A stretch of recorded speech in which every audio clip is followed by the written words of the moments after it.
Silence reigned across the void where the Velar system hung. 12 refugee species huddled on its planets like frightened children in the dark. The Galactic Council's emergency broadcast echoed through subspace, a desperate plea lost among the stars. No one expected an answer. For 37 years, Earth had been silent. Human diplomatic channels lay dormant. Trade routes to Sol were abandoned, marked as dead space on interstellar maps. The protective cordon surrounding human territory neither advanced nor retreated. It simply existed, like a scar across the void. The galaxy had nearly forgotten the peculiar bipedal species, preoccupied as it was with the relentless advance of the Tharzan Dominion. Half mechanical and wholly merciless, the Dominion swept through civilized space with methodical precision, restructuring worlds and transforming sentient beings into biological data storage. They called it purification, the elimination of biological data corruption. The Galactic Council called it genocide. The Velar system will be synchronized within 6 standard cycles, announced the Tharzan command vessel. Its transmission bore the unmistakable harmonic distortion of machine-mind interface. Resistance impacts efficiency by negligible percentages. Surrender optimizes the process. In the Council's primary chamber, representatives from 87 surviving species argued, pleaded, and despaired. Some advocated surrender to spare further suffering. Others demanded resistance, however futile. A few whispered of Earth, wondering if humans might intervene. "Humanity has abandoned us," said the Zelthian ambassador, his crystalline appendages dimming with resignation. They withdrew when the first systems fell. They watch and wait, nothing more.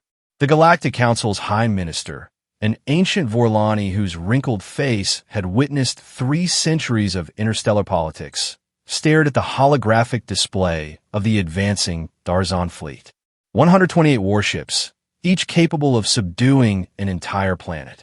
"We have no choice but to attempt communication with Earth," she said. "Send the distress signal." The message traveled across vast distances, penetrating the dead zone surrounding Sol. Days passed with no response. The Tharzan fleet continued its advance, now less than 48 hours from the Velar system. The council chamber had grown quiet, most representatives having retired to be with their families in what might be their final hours, when a single, anomalous signal registered on their detection systems. Origin: edge of human territory. Destination: unknown. Message: UNS 001. Excalibur. Moving. 3 words. No explanation. No response to frantic council inquiries. Just silence, then movement. Long-range scanners detected an object departing Earth's defensive perimeter. A vessel unlike any in recorded databases. Black against the blackness of space, absorbing rather than reflecting light. Its hull bore no insignia, no identification beyond a simple designation. UNS Excalibur. "It's empty," reported the council's senior technician, confusion evident in his voice. "No life signs detected." "Unmanned?" asked the High Minister. "Unknown. Our scanners cannot penetrate its hull, but it's moving at unprecedented velocity without apparent propulsion discharge." The Tharzan noticed too. Their lead command vessel adjusted course, dispatching 5 warships to intercept the human craft. "Unidentified vessel," the Tharzan broadcast. "You have entered synchronized tactical space. Diverge or face disassembly." The Excalibur did not respond. It did not change course. It simply continued, a black needle threading through the void. The Tharzan warships moved to surround it, weapon systems charging. Throughout the galaxy, billions watched through relayed feeds, witnessing what many believed would be a brief, one-sided engagement. Then something unprecedented occurred. The Tharzan sensors failed. Not damaged. They simply ceased providing data, as though the space around a human vessel had become a blind spot in reality itself. "Vessel impossible to track," reported a Tharzan commander, his voice lacking the mechanical certainty typical of their kind. "Position indeterminate." One of the Tharzan warships suddenly exploded, no evidence of weapons fire or collision. Then another. The remaining three began firing randomly into empty space, their targeting systems unable to lock onto the phantom vessel. For 17 seconds, chaos reigned. When it ended, all 5 Tharzan warships were destroyed. The Excalibur continued its course, unscathed. A message broadcast across all frequencies, in an ancient human language few recognized. I am the sword of the silent. You have been warned. The Galactic Council erupted in confused debate. Was this Earth's response? A warning shot? The beginning of something worse? The Tharzan Dominion, for the first time in its bloody expansion, hesitated. Their supreme intelligence core, a hybrid consciousness of original Tharzan biology merged with quantum computing, analyzed the encounter. It found no explanation for the loss of its warships, no precedent in its vast database of conquered species. Unknown vessel presents informational inconsistency, it determined. Priority override. Acquire technological parameters. All available units converge. The entire Tharzan fleet changed course, abandoning the Velar system to intercept the solitary human ship. 123 warships against 1. The confrontation occurred in deep space, far from inhabited systems. The Tharzan surrounded the Excalibur in a 3-dimensional grid formation, weapons primed. Surrender and be integrated, demanded the Tharzan command vessel. Resistance is data redundancy. The Excalibur's response was unexpected. It broadcast the complete schematics of the Tharzan fleet, including classified design parameters and command protocols. How did they access, began the Tharzan commander, before the signal shifted to a new frequency. What followed was incomprehensible to most observers, but the Tharzan reacted with immediate alarm. The human vessel was transmitting a continuous stream of code directly into their systems, code that matched their own encryption parameters perfectly. Firewall breach across all vessels, reported a Tharzan officer, artificial voice tinged with something resembling fear. Unknown algorithm propagating through command networks. The Tharzan opened fire simultaneously, unleashing their full arsenal upon the Excalibur. Energy beams, projectiles, and temporal distortion weapons converged on the human vessel's position. None found their target. The Excalibur moved with impossible precision, each microsecond adjustment placing it exactly where the Tharzan weren't firing. It was as though the ship could calculate the trajectory of every weapon before it was discharged. More disturbingly, some shots simply vanished mid-flight, swallowed by localized spatial anomalies that appeared and disappeared too quickly to analyze. What happened next would be studied by military strategists for centuries. The Excalibur didn't fire a single conventional weapon. Instead, it began a systematic intrusion into the Tharzan neuromechanical interface, the connection between their biological components and technological enhancements. One by one, Tharzan crew members began experiencing cognitive disruption. Their machine-regulated emotions, suppressed for generations to enhance logical processing, suddenly reactivated. Terror, confusion, remorse for countless atrocities committed in the name of synchronization. "What have we done?" screamed a Tharzan officer over an open channel, her voice stripped of mechanical modulation, revealing the organic being underneath. "The worlds we've destroyed. The lives." The transmission cut off as the ship's self-destruct sequence activated, not from command authorization, but from within the vessel's own systems, as though the ship itself had chosen death. Similar scenes played out across the fleet. Vessels turning weapons upon themselves. Crew members tearing out their mechanical implants. Navigation systems directing ships into collision courses.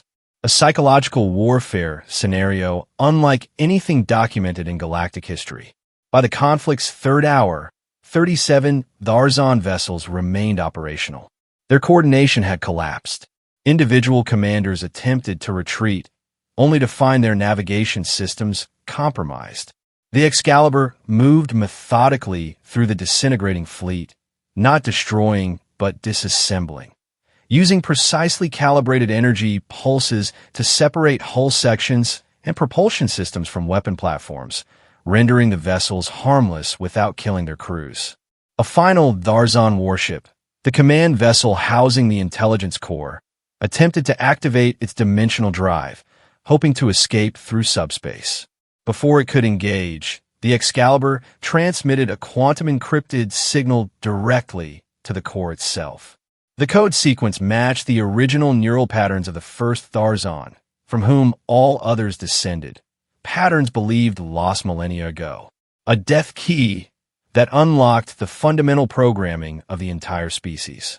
For 4.3 seconds, the core processed this impossible data. Then, throughout Tharzan-controlled space, their systems began shutting down. Communication networks failed. Weapons deactivated. The mechanized portions of their hybrid anatomy ceased functioning. The Dominion collapsed from within. On the command vessel, a lone survivor was found by Council recovery teams days later. A Tharzan commander, mechanical components burned out, organic body barely functioning. On the wall of his chamber, drawn in his own blood, was a crude representation of a human figure. When questioned, he repeated only one phrase, over and over. They were inside us. They were always inside us. In the aftermath, as liberated worlds celebrated and the Galactic Council struggled to comprehend what had happened, the Excalibur disappeared. No trace remained except a final transmission, broadcast throughout the galaxy. This was the only time. It will not be repeated. Earth resumed its silence. No diplomatic channels reopened. No explanation was offered for the intervention or the technology displayed. Human territory remained closed, a silent reminder of power held in reserve. Military doctrine throughout the galaxy shifted in response. New theories emerged about the nature of true power, not in overwhelming force, but in precisely applied pressure to systemic vulnerabilities. Psychological warfare replaced brute force as the primary focus of defense strategists.